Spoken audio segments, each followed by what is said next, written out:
Ang mabuting balita ng Panginoon ayon kay San Lucas. Papuri sa iyo, Panginoon.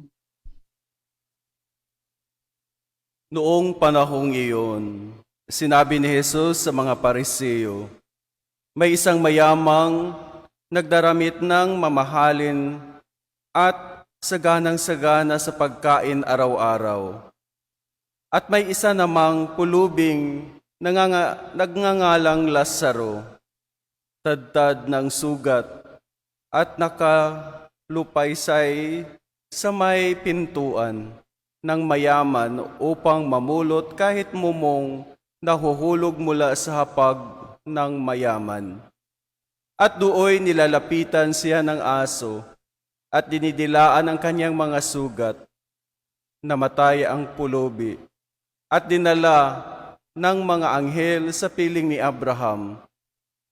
Namatay rin ang mayaman at inilibing sa gitna ng kanyang pagdurusa sa Hades.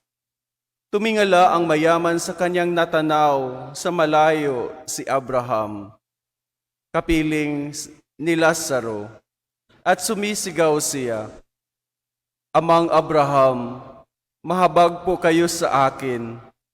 Utusan ninyo si Lazaro na isawsaw sa tubig ang dulo ng kanyang daliri at palamigin ang aking dila.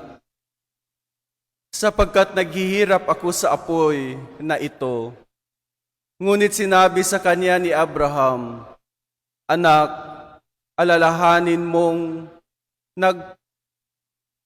nagpasasa ka sa buhay sa ibabaw ng lupa.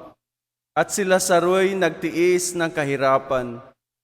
Ngunit ngayoy, inaaliw siya rito, samantalang ikaw na may nagdurusa. Higit sa lahat, inilagay sa pagitan natin ang isang malaking bangin upang ang mga narini ay hindi makapariyan at ang mga nariyan ay hindi makaparini. At sinabi ng mayaman, kung gayon po, Amang Abraham, ipinamamanhi ko sa inyo, papuntahin si Lazaro sa bahay ng aking ama, sapagkat ako'y may 5 kapatid na lalaki. Paparuroonin nga ninyo siya upang balaan sila at nang hindi sila humantong sa dakong ito ng pagdurusa. Ngunit sinabi sa kanya ni Abraham, nasa kanila ang mga sinulat ni Moises at ng mga propeta. Pakinggan nila ang mga iyon. Hindi po sapat ang iyon, tugon niya. Ngunit kung pumunta sa kanila ang isang patay na muling nabuhay, tatalagdan nila ang kanilang mga kasalanan.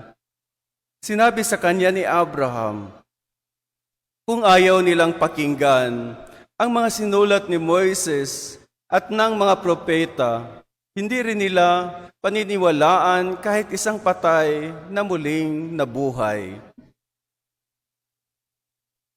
Ang mabuting balita ng Panginoon. Pinupuri ka namin, Panginoong Yesukristo.